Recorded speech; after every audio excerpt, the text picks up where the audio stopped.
I got another story for you. I did one gig in Buffalo, New York with the noted pianist Tinney. There's a documentary about him. I'll put a link to the documentary about his life. He played with Charlie Parker. He was there at the beginnings of bebop, but he didn't really like bebop. He went in a more commercial direction.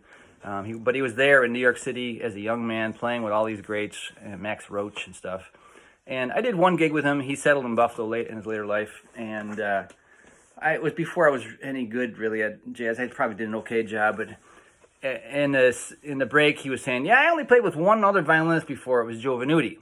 And he goes, yeah, Joe had that Stradivarius, or I don't know if he had some really expensive violin. I think he said a Stradivarius. And he liked to drink a lot, and according to Al. And we were playing at this gig. It was upstairs and had a long flight of stairs going down, and he tripped on the way down.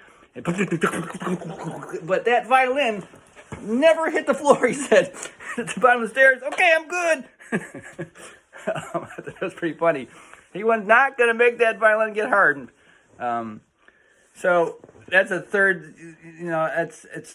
it's a second and third hand story for me, but I thought it was pretty funny.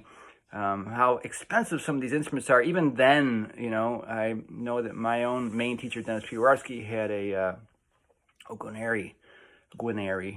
And when I was taking lessons from him in the 70s, it was worth like $75,000, which is nothing. Today, it's probably worth $4 million, Prices have gone up so much, beyond inflation for violins.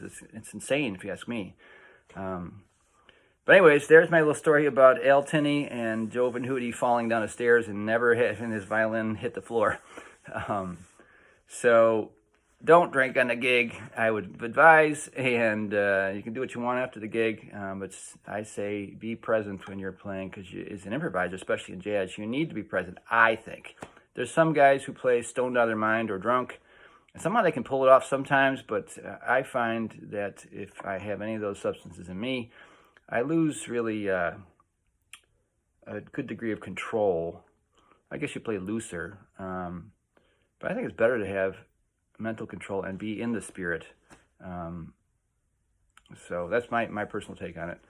I noticed if a couple gigs when I've been on, when the band members have been nervous about an important gig, like you have to just go on and be in front of cameras or something, we might have a shot together or something just to loosen the whole band up. But I noticed that when I look back at the tape, my vibrato is much wider than normal. I get loose. So it affects you. It could be good, it could be bad, but I don't recommend that to anybody. Just play. Go sober and play. So there's another story. If you like them, check yes or comment. If you think I'm full of crap and should shut up, tell me that too. Hopefully you'll get benefit, and I'll see you around.